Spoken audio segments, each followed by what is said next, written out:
Bonjour à tous et bienvenue donc sur ma chaîne, donc je m'appelle Adrien Sanetta, alias Crow, et aujourd'hui on va parler d'un sujet un peu particulier puisque c'est un des sujets les plus abordés, je dirais, dans le monde spirituel, mais pas seulement.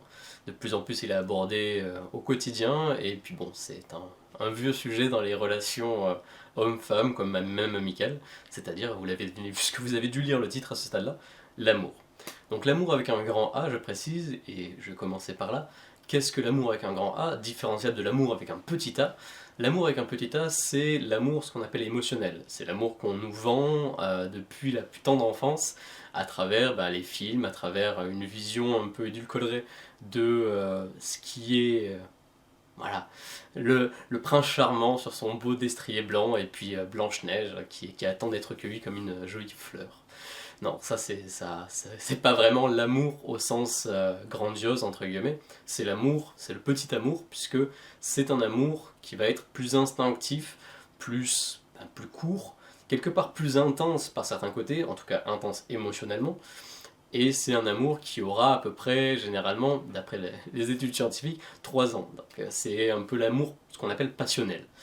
L'amour dont je parle moi, c'est un amour qui ne se limite pas donc à la relation homme-femme, c'est un amour qui va déterminer aussi la façon dont vous allez aborder la vie. D'accord? Donc c'est un amour qui est décrit par pas mal de courants spirituels, mais qui en soi n'a rien à voir avec la spiritualité, c'est vraiment quelque chose de très concret, très facile à aborder et applicable au sens propre du terme. Donc c'est aussi pour ça que je vous fais cette vidéo, pour vous amener à avoir cette petite réalisation sur comment améliorer votre vie à travers quelques compréhensions très simples. Vous ne pouvez agir dans la vie qu'avec deux options, deux façons de voir la vie, deux actions, etc. Il y a ce qu'on appelle l'amour, donc je vais aller en détail, et la peur. Ce que je considère comme la peur, c'est absolument tout ce qui n'est pas dans le cercle de l'amour, et je vais vous expliquer pourquoi. Et c'est pas la haine. Le strict inverse de l'amour, c'est bien la peur, et ça n'a rien à voir avec la haine. Encore une fois, on va aborder ça un tout petit peu plus en détail. Donc l'amour, c'est quoi?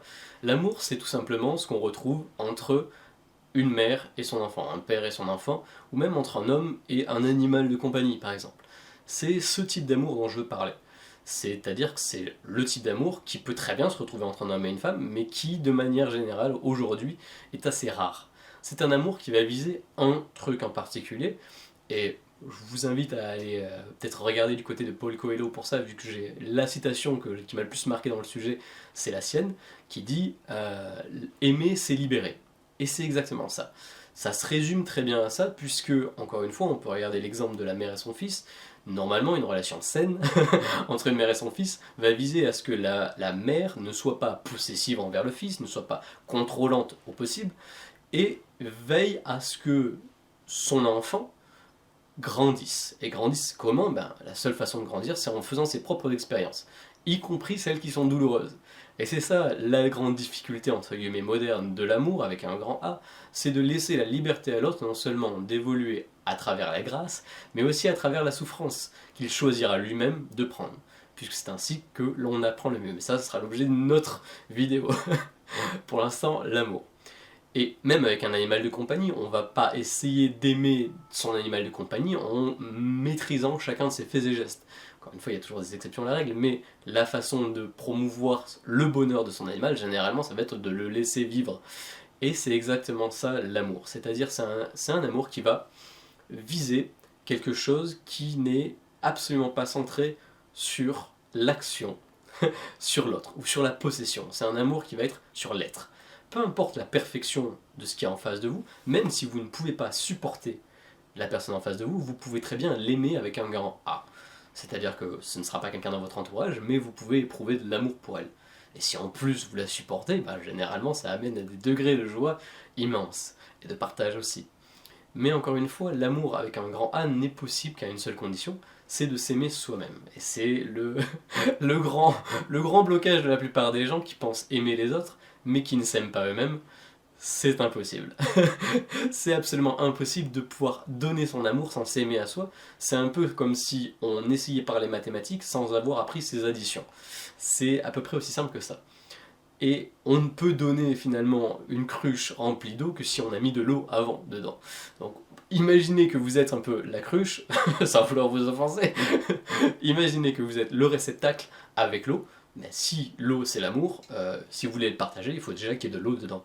Et c'est pas à l'autre, encore une fois, de vous remplir l'eau, c'est à vous-même. Et c'est là qu'on voit que ça élimine cette notion d'amour, tous les soucis relationnels que peuvent apporter l'amour avec un petit a, dit émotionnel. Puisque la plupart des soucis, des frictions qui vont être créées par l'amour avec un petit a, c'est qu'il a besoin d'une réciprocité pour être senti comme correct, comme équitable. Puisque c'est le cas, il a besoin d'être équitable puisqu'il ne peut pas être rempli par soi, l'amour émotionnel. L'amour émotionnel est provoqué par l'extérieur automatiquement. Donc ce qui se passe, c'est qu'on va donner de l'amour, mais on va en attendre aussi en retour, avec l'amour petit a émotionnel. Donc ça va forcément créer une disparité, vu que la personne en face ne peut pas être tout le temps sur les mêmes longueurs d'onde que vous. C'est pas possible, elle a sa propre vie intellectuelle, émotionnelle, etc. Peu importe à quel point vous vous aimez, vous ne pouvez pas être parfaitement en symbiose, sur tous les plans.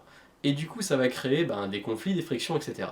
Et l'amour avec un petit a, l'amour avec un grand A, excusez-moi, ça ne marche pas comme ça. Puisque, encore une fois, vous pouvez donner sans perdre la moindre goutte d'amour, et vous n'avez aucune attente sur le fait que la personne en face puisse vous aimer ou pas.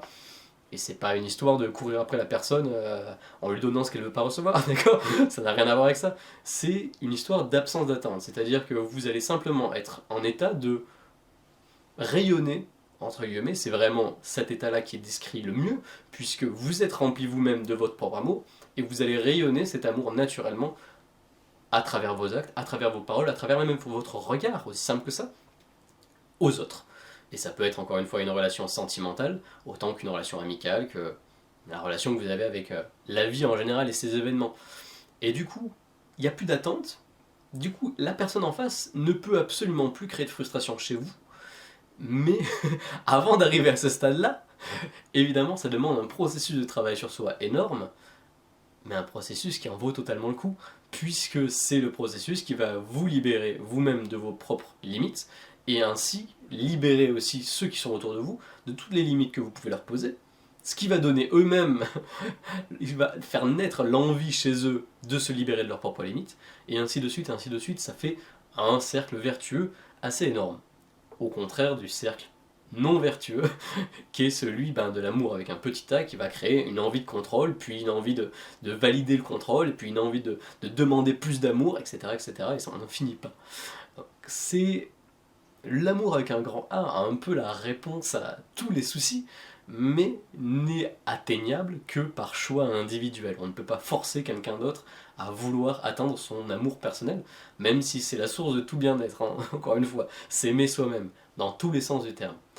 En ce qui concerne les pratiques, j'aborderai peut-être ça dans une autre vidéo. Là, c'était vraiment pour vous illustrer, entre guillemets, qu'est-ce que l'amour avec un grand A. Dans une autre vidéo, la partie 2, entre guillemets, je vais aborder la peur, spécifiquement, et en quoi c'est l'exact contraire de l'amour avec un grand A, et non pas la haine, encore une fois. Mais bon, j'ai suffisamment parlé pour, pour cette vidéo-là, donc si vous avez envie de connaître la suite, n'hésitez pas à aller cliquer sur la prochaine vidéo. Si la vidéo vous a plu, n'hésitez pas à la partager, à vous inscrire, à commenter, et à mettre un pouce en l'air si vous avez apprécié, encore une fois. Et que l'amour puisse être votre guide autant que possible dans votre vie. À la prochaine, en vous souhaitant une excellente journée.